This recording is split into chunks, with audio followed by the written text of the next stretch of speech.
Eastern France, a frontline trench, some time before dawn, in the spring of 1918. The men in the trench are asleep. They have been asleep for about an hour. They are not going to be asleep much longer. A short brindle dog with a stubbed tail and one black ear is standing on his hind legs at the parapet. His ears are up. He is growling at something none of the men around him can yet smell. What he can smell, on the wind, is chlorine. He drops down from the parapet. He runs the length of the trench. He bites at the sleeves and the boots and the collars of every man he can reach, until every sleeping soldier in his regiment is awake and reaching for a gas mask.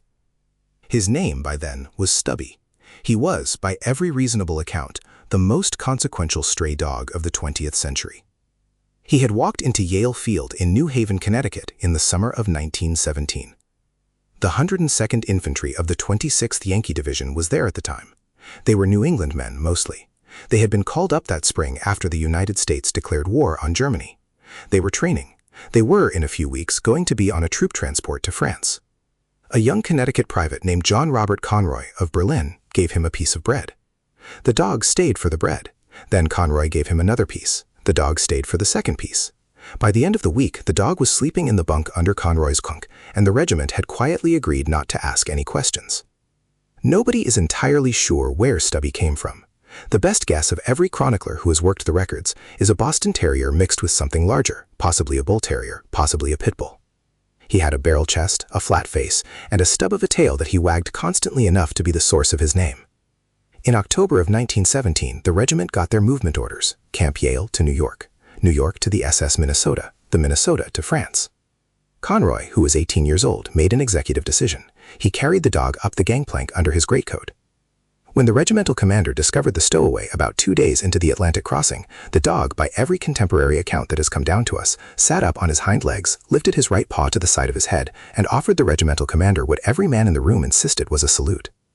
The commander, by every account a fairly serious man, looked at the dog. He looked at the soldiers. He looked at the dog again. He told Private Conroy that the dog was, effective immediately, the regimental mascot. They landed in France. Stubby went to the front with them. He stayed at the front with them for the next 18 consecutive months. The roll call of his service is not a small one. He was at Camine des Dames in February of 1918. He was at the Second Battle of the Marne. He was at Saint-Mihiel. He was in the Meuse-Argonne offensive, the same offensive in the same forest that produced the Lost Battalion and the carrier pigeon Cher Ami. Different unit, different sector, same mud. By the end of the war, by his regiment's count, he had been present in 17 separate engagements. What he did, day to day, was 3 things. He smelled gas. The Germans were using chlorine and mustard and phosgene. Stubby's nose, anatomically, was several orders of magnitude more sensitive than any human sentry's. He could pick the smell of an incoming gas attack out of trench air several minutes before the sentries could. He had been trained, by Conroy and by a couple of medics, that when he smelled gas, he was to wake the regiment. He woke the regiment. He found the wounded. After Natertas, when men were down out beyond the wire and the medics could not see them, Stubby could hear them. He could distinguish, by every account, a wounded man calling for help in English from a wounded man calling for help in German. The English ones he led the medics to. The German ones he left where they were. And he stood guard, which is where the third story lives. In October of 1918, in the Argonne Forest, a German soldier slipped into the American trenches in the dark. The accounts vary on whether he was a scout, an infiltrator, or simply a lost man. The accounts agree on what happened next. Stubby, on his evening rounds, found him. Stubby, who weighed perhaps 30 pounds, took hold of the seat of the German soldier's wool trousers. Stubby would not, for love or money, let go. The German hollered. The American infantry, which had been just around the next traverse, came running. They took the man into custody. Stubby was wounded twice. Once by shrapnel from a grenade in the Toul sector in April of 1918, which left him in a field hospital for several weeks. Once by gas, when his custom gas mask, yes, his regiment had issued him a custom-fitted gas mask, slipped during a chlorine attack. He lived through both. He came home with the regiment in 1919. He came home with his own custom-tailored chamois blanket coat, sewn for him by the women of the French village of Domremy, who had taken a liking to him while the regiment was billeted there. The coat fitted around his chest and back. It carried his unit insignia. It carried, eventually, every medal he was ever pinned with, and he was pinned with a number of them. The medals were, in the strict legal sense, unofficial. the United States War Department did not, then or later, formally award military decorations to dogs. But General John Pershing himself, the commander of the American Expeditionary Forces, in a 1921 ceremony in Washington, D.C., personally pinned a gold medal on the front of Stubby's coat in front of news photographers on behalf of the Humane Education Society. Pershing was, by every account, perfectly serious about it. In 1919, Stubby met President Woodrow Wilson at the White House. The president shook the dog's paw. There is a photograph. In 1921, Stubby met President Warren Harding. There is a photograph. In 1924, Stubby met President Calvin Coolidge. There is a photograph. He was, in those 4 or 5 years, one of the most photographed citizens of the United States. He was made an honorary member of the American Legion, the American Red Cross, the YMCA. He led Memorial Day parades. He performed briefly in vaudeville.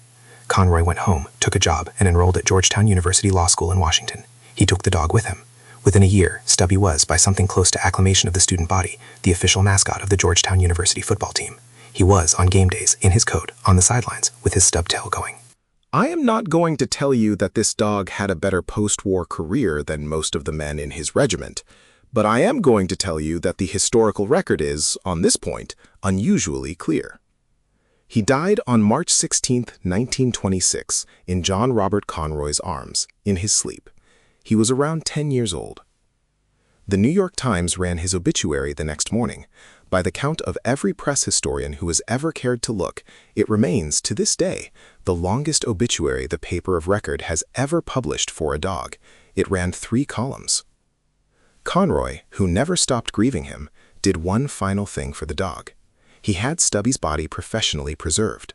The skin was mounted on a custom plaster cast in his exact dimensions by a Smithsonian taxidermist. The blanket coat, with all of its medals and unit embroidery still attached, went with him.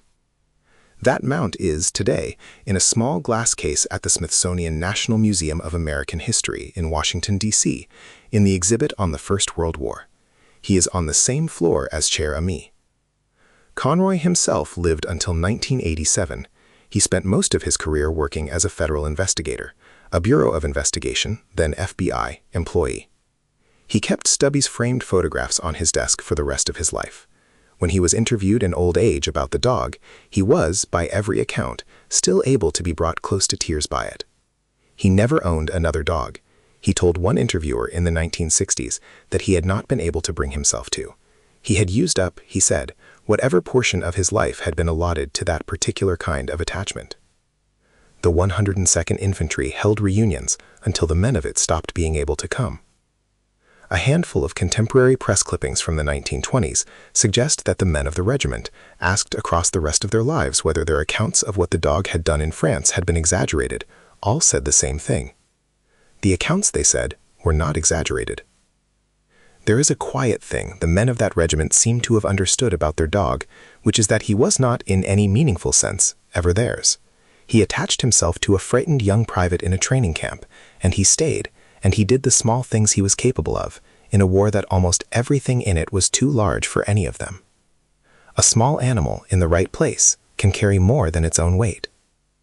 If forgotten corners of American history are your kind of story, the next one is already in the saddle. I'll see you down the trail.